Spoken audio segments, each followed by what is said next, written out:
Akhirnya Canon merilis pesaing berat dari Sony ZV-E10. Mari kita bahas di video ini.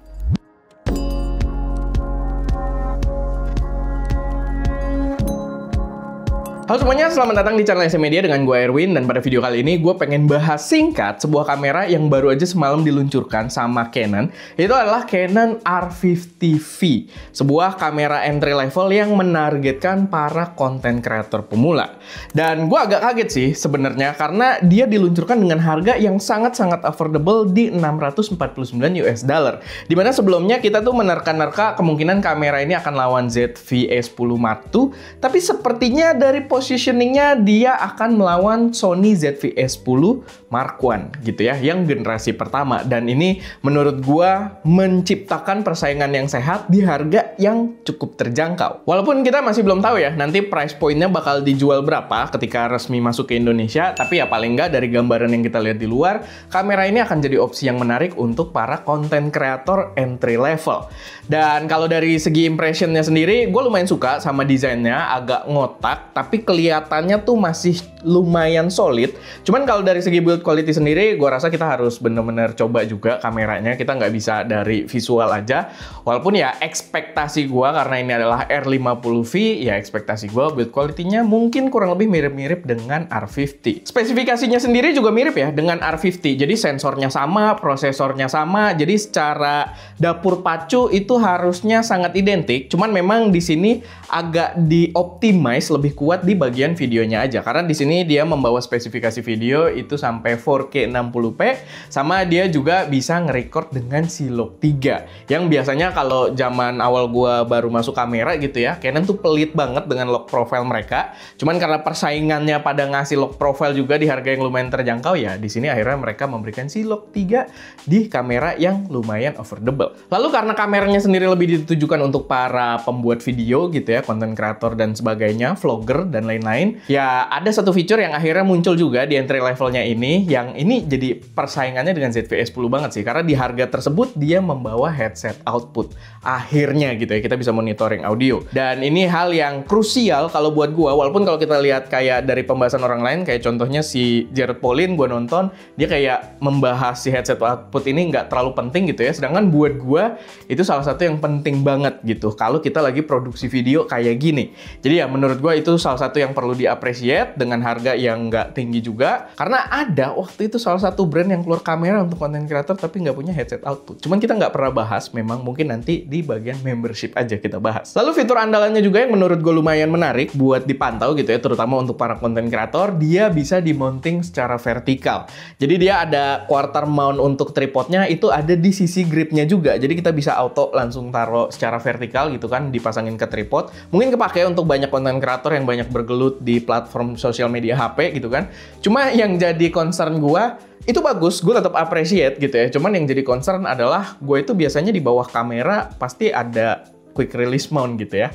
Dan kalau misalkan di posisi vertikalnya di gripnya itu, kalau misalkan ada quick release mount, ya rasanya pasti aneh banget. Gue nggak tahu, kayaknya di sini harus ada contohnya. Nah nih, gue di bawah-bawah kamera tuh selalu ada quick release mount kayak gini.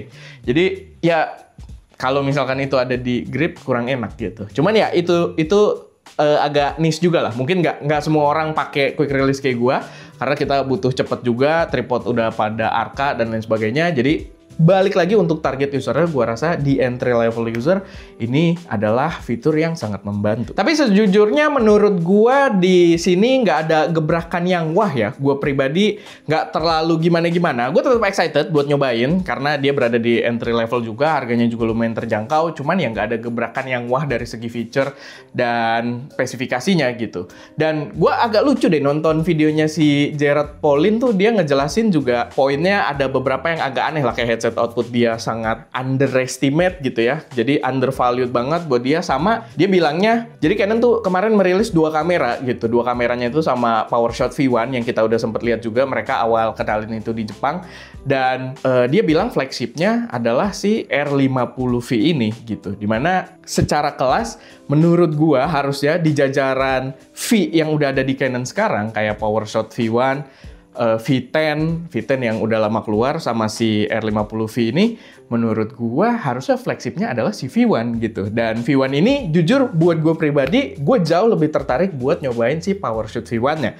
Karena itu gebrakan banget, sebuah kamera compact yang bisa video spek tinggi dan ada internal coolingnya gitu. Jadi ada active coolingnya di dalamnya. Jadi menurut gue itu jauh lebih menarik dibandingkan R50V ini. Gue sih berharap itu yang bakal masuk ke Indonesia duluan. Tapi ya mungkin harusnya bareng sih. Cuman ya dia lebih mahal juga gitu. Jadi secara konsep memang harusnya lebih flagship gitu kan. Dia kalau nggak salah $1.000 ya. Sedangkan si R50V ini di $600-an. Jadi ya menurut gua V1 jauh lebih menarik sih. Cuman ya tetap kalau kalian konten kreator yang baru pengen mulai, gua rasa R50V ini adalah salah satu kamera yang patut buat kita pantau. Oke, sekarang gua pengen respon beberapa komen-komen di postingan di community post channel ST Media. Jadi kalian juga boleh aktif di situ karena siapa tahu nanti kita ada pembahasan juga dan komentar kalian bisa masuk ke dalam video kita. Pertama, jadi kemarin gue post soal si kamera ini ya pas launching, semalam banget abis launching gue posting dan gue pengen tahu soalnya pendapat dari kalian. Ini ada dari Zen2351. Cuman satu sih komplain saya. RF mount tolong dibuka selebar-lebarnya biar TT Artisan, Viltrox, dan kawan-kawan masuk ke RF system. Kameranya Canon itu bagus buat pemula tapi nggak bisa buat invest jangka panjang karena blokade lensa RF-nya.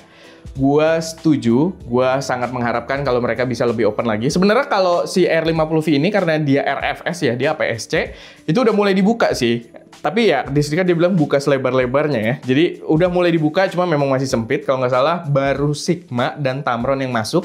Dan setahu gue baru satu jenis lensa dari masing-masing brand. Setahu gue ya, correct me if I'm wrong, cuman ya setahu gue masih sangat sempit banget gitu. Dan gue setuju karena lensa-lensa yang ditawarkan sama brand-brand third party kayak TT Artisan, Viltrox, dan kawan-kawan itu seru banget gitu angkanya. Dan mereka eksperimental juga dan itu ya buat kreator jadi value tambah tersendiri gitu. Dan menurut gue kalau misalkan si RF ini bisa lebih dibuka mountingnya, gue rasa base usernya bakal gede banget. Karena termasuk gue sebenarnya udah lumayan racun dan memang itu pertimbangan gue juga gitu. Kayak kemarin kita nyobain R5 Mark II, itu kan gila banget sebenarnya. Cuman ya balik lagi, apalagi full frame ya. Jadi full frame-nya RF sekarang belum ada lensa third party sama sekali. Walaupun kita sih ada nemu satu dijual juga di Indonesia. Mungkin nanti kita bahas di membership. Karena itu harusnya tidak boleh juga gitu ya kita bahas secara publik. Cuman ya, balik lagi itu respon dari gua.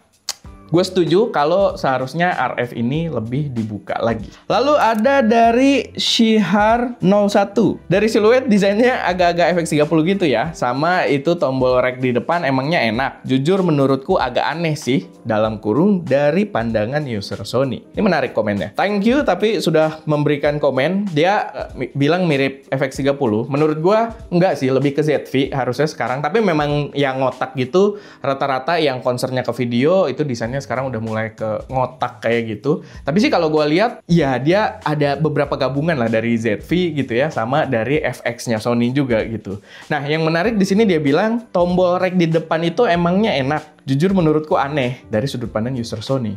Tapi Sony sudah lebih dulu menerapkan itu gitu. Kalau kalian tahu dan kamera disebut di sini FX30 itu punya tombol juga di sisi yang sama persis gitu. Emang tombolnya customizable, tapi secara default diatur sebagai tombol record gitu. Dan untuk menjawab pertanyaan juga, enak atau enggak? Enak gitu. Karena untuk use case tertentu itu bagus. Kayak misalkan kalau kita ngevlog, biasanya kan dulu tombol rek kamera tuh kecil di belakang gitu kan, atau di atas juga kecil tapi misalnya sama tombol shutter.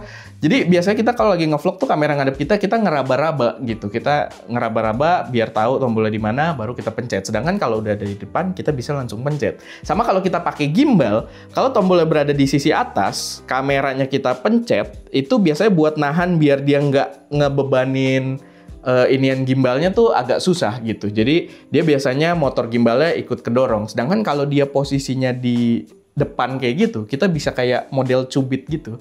Jadi kita sambil pegang gimbalnya kita gini, dia ngerekam gitu. Jadi itu lumayan kepake dan ya so far diterapin sama Sony juga itu, dan itu sangat kepake di kalangan profesional dan gua rasa ini bakal sangat kepake juga untuk content creator. Lalu ada dari Shutter Project ID, lebih tertarik Canon V1 deh. Canon R50V jatuhnya head to head sama Nikon Z30 dan ZV-S10 versi 1 dan 2. versi 1 lah, gue lebih setuju versi 1. Dan gue setuju juga kalau gue sendiri juga secara pribadi gue lebih tertarik dengan Canon V1. Mungkin karena Canon V1 itu adalah satu kamera yang belum pernah diterapkan sebelumnya gitu. Satu kamera yang memang unik banget gitu. Sedangkan kalau si R50V ini adalah kamera yang mirip dengan kamera apa gitu. Dengan ZV-E10 gitu kan, dengan tadi Z30. Jadi makanya kita lebih tertarik. Cuman kalau dari gue ya memang secara spesifikasi juga karena lebih tinggi si V1 ya jadinya lebih menarik. Tapi di komentar dia ini udah ada yang bales juga dan menurut gue ini menarik juga buat kita bahas. Ini ada dari Ceot Monrod 8127. Itu bukan kata kotor kan sih? Agak aneh ya ininya.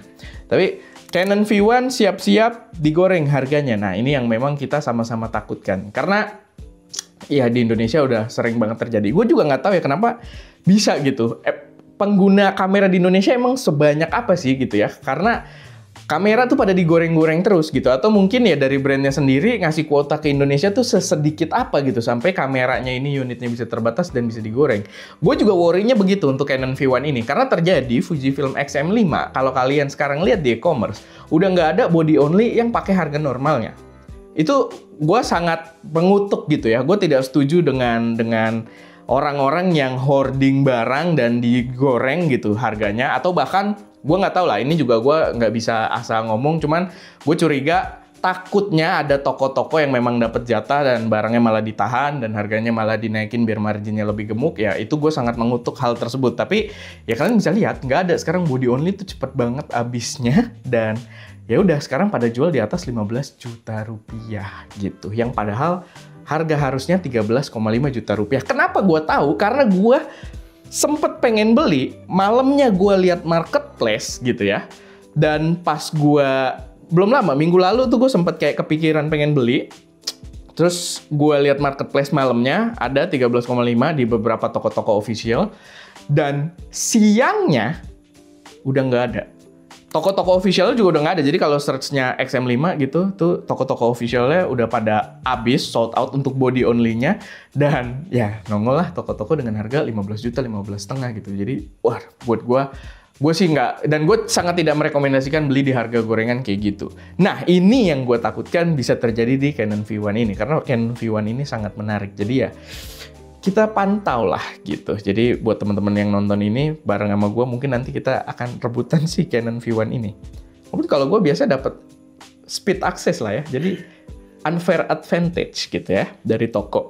Dan lanjut lagi nih ada komen dari Koitaku sama Burnet Mozzarella. Ini mirip-mirip soalnya komennya. Koitaku bilang gede banget mountingnya dibanding ukuran sensor WKWK. Lalu dari Burnet Mozzarella sensor sekecil itu dikasih mount segede gaban. Gue nggak ngerti apa yang dipermasalahkan ya, karena itu adalah mounting universalnya gitu kan. Sama aja sama Nikon misalkan dengan Z gitu ya. Z juga mountingnya lebih gede lagi bahkan dari RF gitu. Dan kalau dimasukin ke kamera APS-C-nya biar mountingnya tetap seragam ya tetap pakai mounting tersebut gitu. Daripada jadi dual mount jadi ribet. Karena Sony juga menerapkan hal itu. Iya, Sony mountingnya memang kecil gitu. Karena mereka dulu itu nggak terlalu, setahu gue ya, nggak terlalu fokusin untuk ke full frame tadinya gitu. Cuman ya mountingnya jadi sekarang dengan full frame pas-pasan. Sedangkan kalau si RF dan Z itu justru punya kapabilitas yang lebih luas dengan mountingnya yang lebih gede. Gue nggak ada masalah juga sih ngeliat kamera dengan mounting gede tuh, justru gue ngeliatnya ganteng gitu. Kayak kelihatan profesional banget, kamera kecil tapi mountingnya gede. Cuman memang beberapa orang merasa kurang seimbang dengan ngeliat sensornya gitu. Sensornya jadi nggak terlalu kelihatan gede gitu dibandingkan mountingnya. Tapi ya nggak ada masalah lah gitu. Karena balik lagi secara fungsi menurut gua ya itu yang lebih ditekenin sih gitu. Tapi ya paling itu aja sih beberapa komentar kalian yang lumayan seru-seru juga. Sebenarnya masih banyak. Jadi kalau kalian main ke post kita, kalian lihat aja banyak komentar yang seru-seru juga di situ. Tapi ya buat video kali ini itu aja. Semoga bisa jadi informasi tambahan buat teman-teman semua. Kalau ada koreksi, saran atau pertanyaan, taruh semuanya di kolom komentar. Gue Erwin, di belakang kamera Adaska, dan jangan lupa berkarya.